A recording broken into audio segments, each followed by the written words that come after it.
प्रिय भक्तों, आज मैं आप सभी के सामने जगत के पालनहार भगवान विष्णु जी का एक बहुत ही महत्वपूर्ण संदेश लेकर आई हूँ। यह संसार कर्म और संघर्षों से भरा हुआ है। हर कोई अपने जीवन में सुख, शांति और समृद्धि की कामना करता है, लेकिन अक्सर बाधाएं हमारे मार्ग को रोक देती हैं। इन सभी बाधाओं से मुक्ति पाने जीवन में हर प्रकार की सफलता और धन पाने का एक दिव्य मार्ग है। यह मार्ग है भगवान श्री विष्णु का पवित्र मंत्र। यह मंत्र अत्यंत शक्तिशाली है। जो भी भक्त इस मंत्र का 108 बार श्रद्धा और विश्वास के साथ जाप करता है, उसे श्री हरि के आशीर्वाद से हर तरह की बाधाओं से मुक्ति मिलती है और वह अपनी सभी इच्छाओं को प्राप्त करता है। यह मंत्र न केवल आपको बाहरी सुख देता है, बल्कि आपके मन को भी शुद्ध करता है। प्रिय भक्तों, मैं आपको विष्णु पुराण की एक कथा सुनाती हूँ। यह उस समय की बात है जब धरती पर राक्षसों का अत्याचार बहुत बढ़ गया था। मनुष्य और देवता सभी परेशान थे। तब देवताओं ने श्री विष्णु की शरण ली। उन्होंने श्री विष्णु का आवाहन किया और उनकी प्रार्थना सुनी गई। श्री विष्णु ने नारायण रूप में प्रकट होकर देवताओं के साथ मिलकर मंत्रों का जाप किया और अपनी दिव्य शक्तियों से राक्षसों का नाश किया। मंत्रों के जाप से ही उन्हें वह शक्ति मिली थी जिसने हर बाधा को समाप्त कर दिया था। यह मंत्र कोई साधारण मंत्र नहीं है। यह ब्रह्मांड की दिव्य शक्तियों से जुड़ा हुआ है। जब आप इस मंत्र का 108 बार जाप करते हैं, तो श्री विष्णु स्वयं आपके जीवन में प्रवेश करते हैं और अपने भक्तों की हर कठिनाई को दूर करते हैं, चाहे वह धन की कमी हो, कोई शारीरिक समस्या हो या मानसिक अशांति। श्री हरि के इस पवित्र मंत्र का 108 बार जाप करने से हर समस्या का समाधान होता है। प्रिय भक्तों, हम सभी जानते हैं कि जहाँ श्री विष्णु जी का नाम लिया जाता है, वहाँ देवी लक्ष्मी भी प्रसन्न होती हैं। माँ लक्ष्मी, जो धन और समृद्धि की देवी हैं, वे भी श्री विष्णु जी के भक्तों पर अपनी कृपा बरसाती हैं। जब आप श्रद्धा से श्री विष्णु जी के मंत्र का जाप करते हैं, तो माँ लक्ष्मी स्वयं आपके जीवन में धन और वैभव की वर्षा करती है। तो प्रिय भक्तों, अगर आप अपने जीवन में सच्ची समृद्धि, शांति और सफलता पाना चाहते हैं, तो इस मंत्र का 108 बार जाप या श्रवण जरूर करें। यह मंत्र आपके जीवन की हर बाधा को समाप्त करेगा और आपके सभी सपनों को साकार करेगा। अगर आप सच्चे मन से इस मंत्र का जाप करेंगे, तो श्री विष्णु स्वयं आपके जीवन में आएंगे और आपको हर प्रकार की समृद्धि और आशीर्वाद प्रदान करेंगे। जब आप इस मंत्र का जाप करेंगे, तो आपके जीवन में अद्भुत परिवर्तन आएंगे। आपका स्वास्थ्य उत्तम होगा, आपके धन में वृद्धि होगी और आपको मानसिक शांति प्राप्त होगी। तो प्रिय भक्तों, आज से ही श्री विष्णु जी के इस मंत्र का 108 बार जाप या श्रवण करना शुरू करें।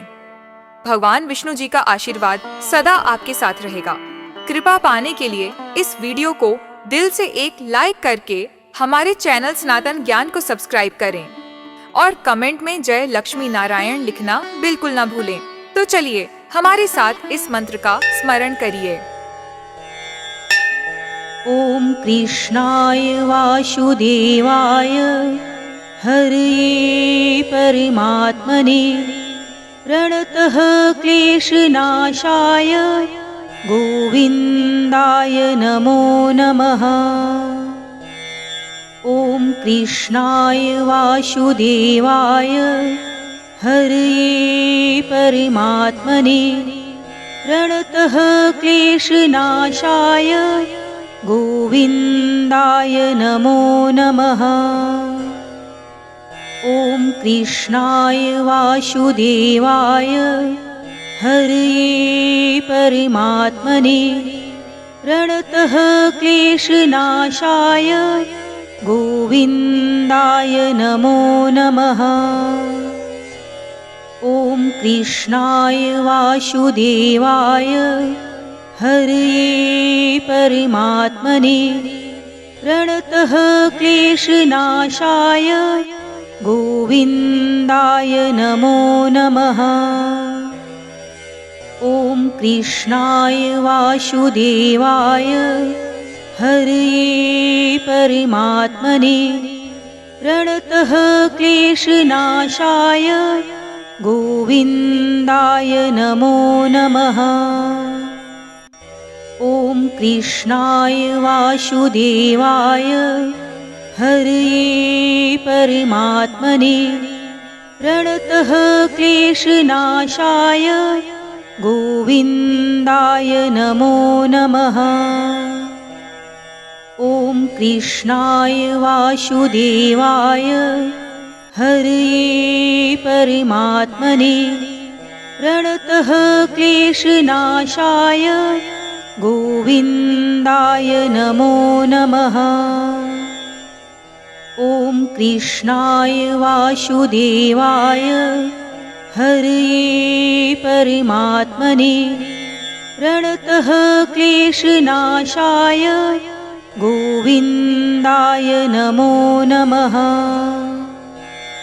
ॐ कृष्णाय वासुदेवाय हरये परमात्मने प्रणतः क्लेशनाशाय गोविन्दाय नमो नमः। ॐ कृष्णाय वासुदेवाय हरये परमात्मने प्रणतः क्लेशनाशाय गोविन्दाय नमो नमः। ॐ कृष्णाय वासुदेवाय हरये परमात्मने प्रणतः क्लेशनाशाय गोविन्दाय नमो नमः। ॐ कृष्णाय वासुदेवाय हरये परमात्मने प्रणतः क्लेशनाशाय गोविन्दाय नमो नमः। ॐ कृष्णाय वासुदेवाय हरये परमात्मने प्रणतः क्लेशनाशाय गोविन्दाय नमो नमः।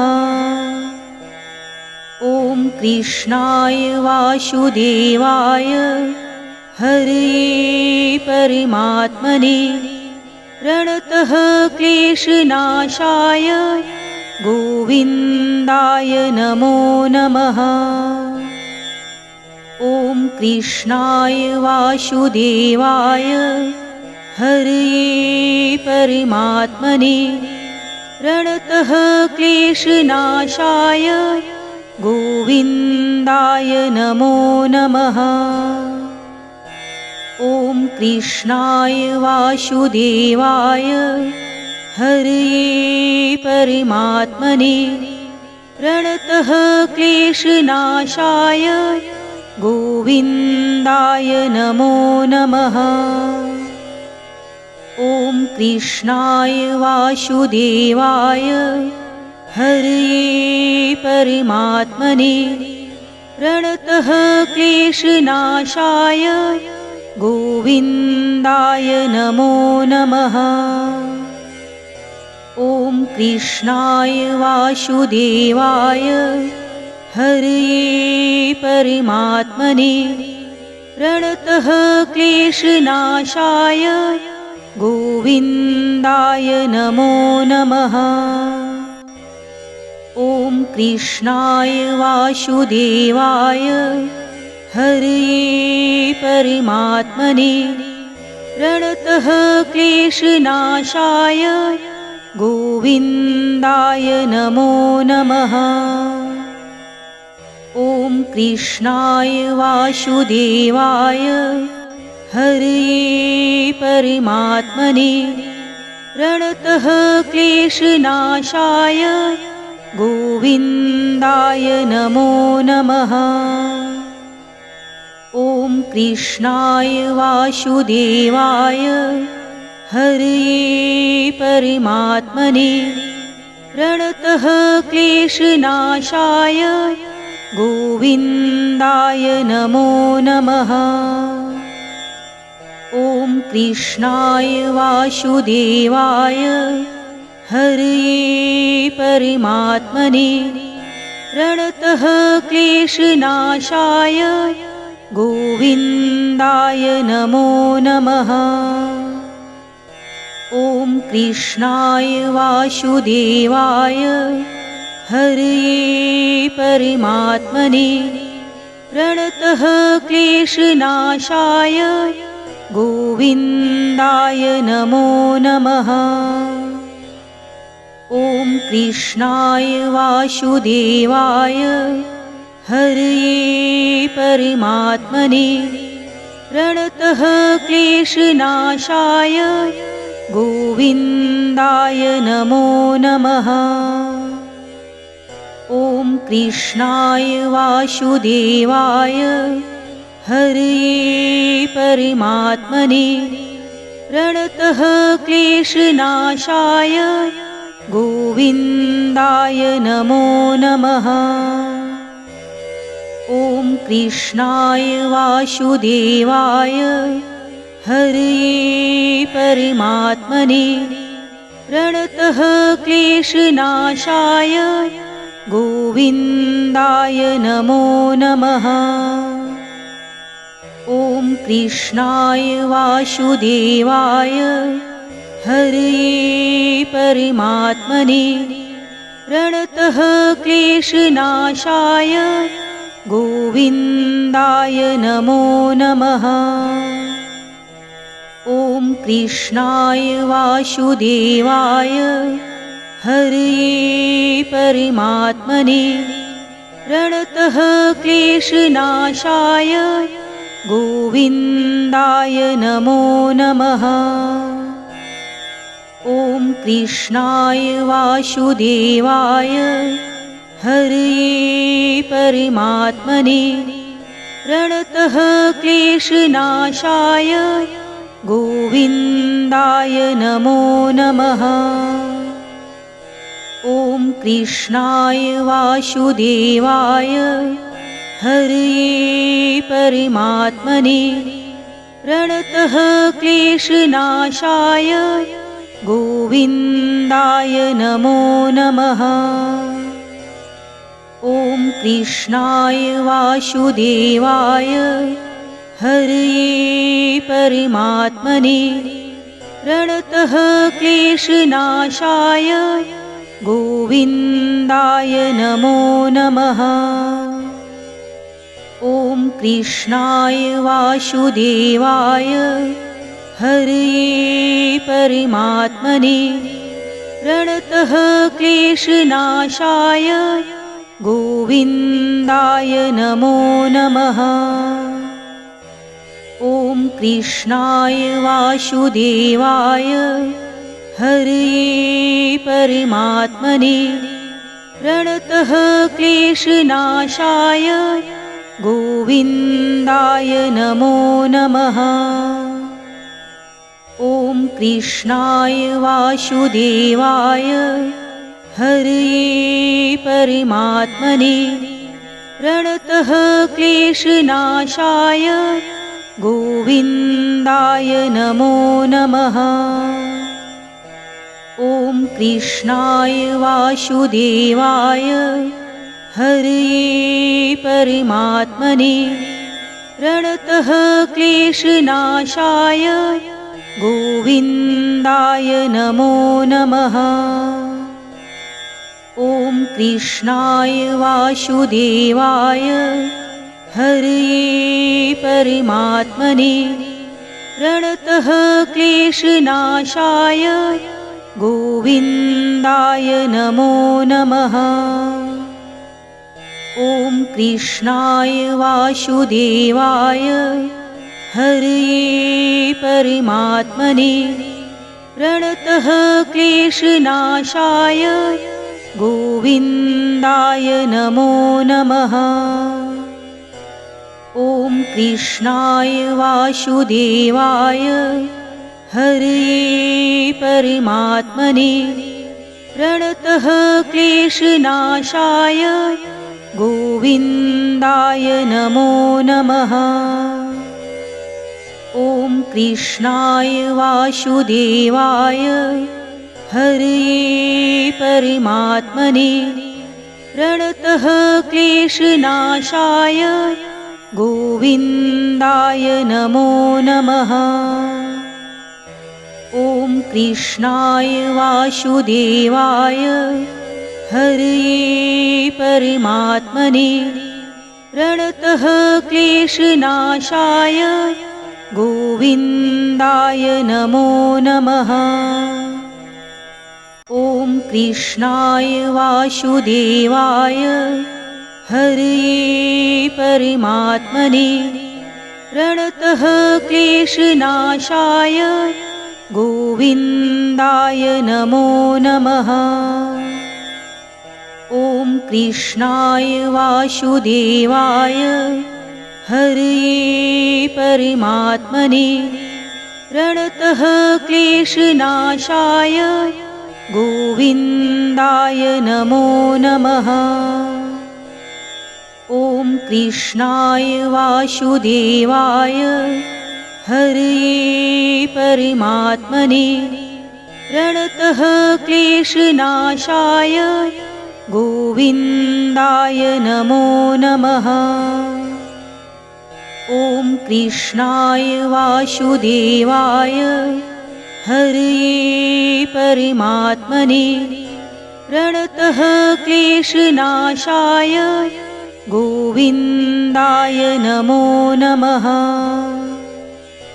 ॐ कृष्णाय वासुदेवाय हरये परमात्मने प्रणतः क्लेशनाशाय गोविन्दाय नमो नमः। ॐ कृष्णाय वासुदेवाय हरये परमात्मने प्रणतः क्लेशनाशाय गोविन्दाय नमो नमः। ॐ कृष्णाय वासुदेवाय हरये परमात्मने प्रणतः क्लेशनाशाय गोविन्दाय नमो नमः।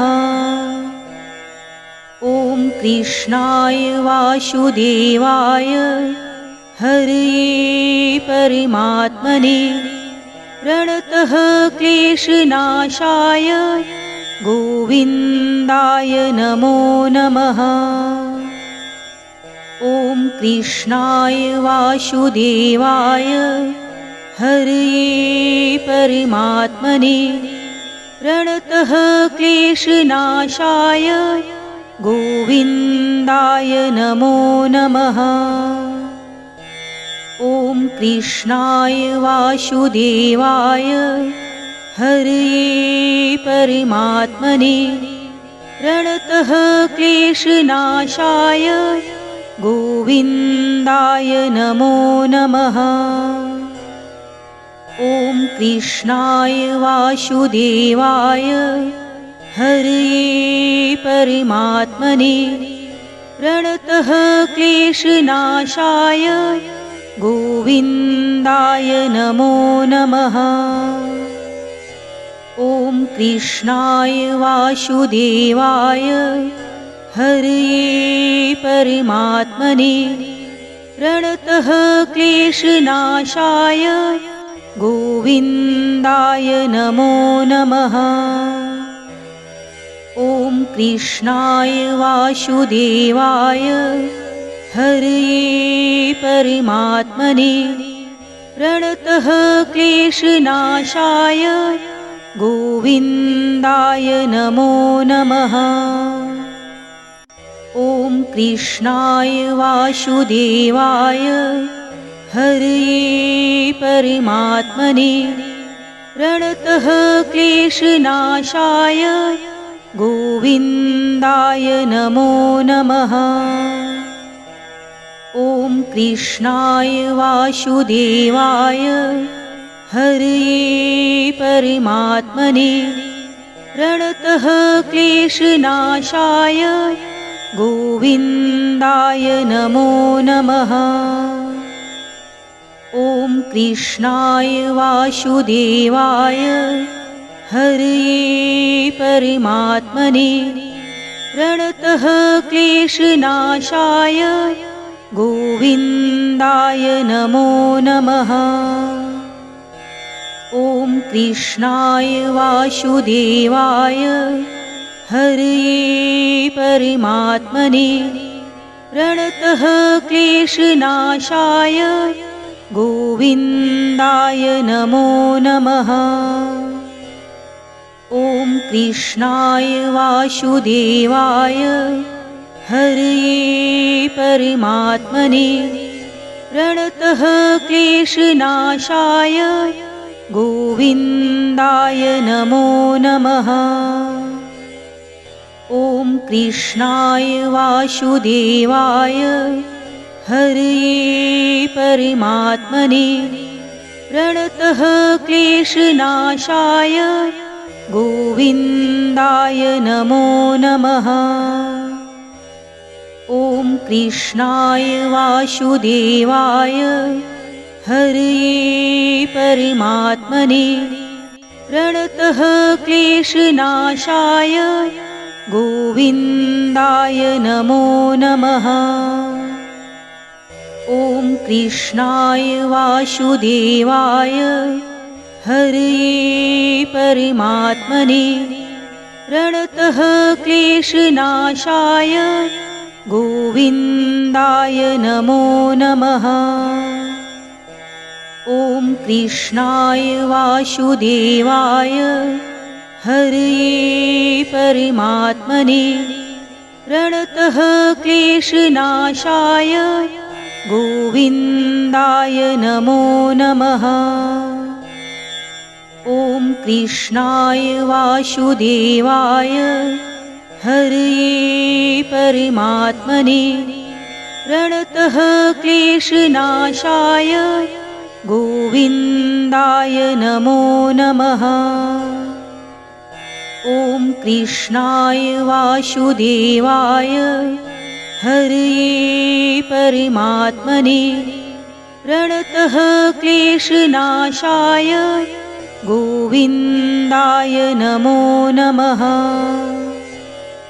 ॐ कृष्णाय वासुदेवाय हरये परमात्मने प्रणतः क्लेशनाशाय गोविन्दाय नमो नमः। ॐ कृष्णाय वासुदेवाय हरये परमात्मने प्रणतः क्लेशनाशाय गोविन्दाय नमो नमः। ॐ कृष्णाय वासुदेवाय हरये परमात्मने प्रणतः क्लेशनाशाय गोविन्दाय नमो नमः। ॐ कृष्णाय वासुदेवाय हरये परमात्मने प्रणतः क्लेशनाशाय गोविन्दाय नमो नमः। ॐ कृष्णाय वासुदेवाय हरये परमात्मने प्रणतः क्लेशनाशाय गोविन्दाय नमो नमः। ॐ कृष्णाय वासुदेवाय हरये परमात्मने प्रणतः क्लेशनाशाय गोविन्दाय नमो नमः। ॐ कृष्णाय वासुदेवाय हरये परमात्मने प्रणतः क्लेशनाशाय गोविन्दाय नमो नमः। ॐ कृष्णाय वासुदेवाय हरये परमात्मने प्रणतः क्लेशनाशाय गोविन्दाय नमो नमः। ॐ कृष्णाय वासुदेवाय हरये परमात्मने प्रणतः क्लेशनाशाय गोविन्दाय नमो नमः। ॐ कृष्णाय वासुदेवाय हरये परमात्मने प्रणतः क्लेशनाशाय गोविन्दाय नमो नमः। ॐ कृष्णाय वासुदेवाय हरये परमात्मने प्रणतः क्लेशनाशाय गोविन्दाय नमो नमः। ॐ कृष्णाय वासुदेवाय हरये परमात्मने प्रणतः क्लेशनाशाय गोविन्दाय नमो नमः। ॐ कृष्णाय वासुदेवाय हरये परमात्मने प्रणतः क्लेशनाशाय गोविन्दाय नमो नमः। ॐ कृष्णाय वासुदेवाय हरये परमात्मने प्रणतः क्लेशनाशाय गोविन्दाय नमो नमः। ॐ कृष्णाय वासुदेवाय हरये परमात्मने प्रणतः क्लेशनाशाय गोविन्दाय नमो नमः। ॐ कृष्णाय वासुदेवाय हरये परमात्मने प्रणतः क्लेशनाशाय गोविन्दाय नमो नमः। ॐ कृष्णाय वासुदेवाय हरये परमात्मने प्रणतः क्लेशनाशाय गोविन्दाय नमो नमः। ॐ कृष्णाय वासुदेवाय हरये परमात्मने प्रणतः क्लेशनाशाय गोविन्दाय नमो नमः। ॐ कृष्णाय वासुदेवाय हरये परमात्मने प्रणतः क्लेशनाशाय गोविन्दाय नमो नमः। ॐ कृष्णाय वासुदेवाय हरये परमात्मने प्रणतः क्लेशनाशाय गोविन्दाय नमो नमः। ॐ कृष्णाय वासुदेवाय हरये परमात्मने प्रणतः क्लेशनाशाय गोविन्दाय नमो नमः। ॐ कृष्णाय वासुदेवाय हरये परमात्मने प्रणतः क्लेशनाशाय गोविन्दाय नमो नमः। ॐ कृष्णाय वासुदेवाय हरये परमात्मने प्रणतः क्लेशनाशाय गोविन्दाय नमो नमः। ॐ कृष्णाय वासुदेवाय हरये परमात्मने प्रणतः क्लेशनाशाय गोविन्दाय नमो नमः। ॐ कृष्णाय वासुदेवाय हरये परमात्मने प्रणतः क्लेशनाशाय गोविन्दाय नमो नमः। ॐ कृष्णाय वासुदेवाय हरये परमात्मने प्रणतः क्लेशनाशाय गोविन्दाय नमो नमः। ॐ कृष्णाय वासुदेवाय हरये परमात्मने प्रणतः क्लेशनाशाय गोविन्दाय नमो नमः।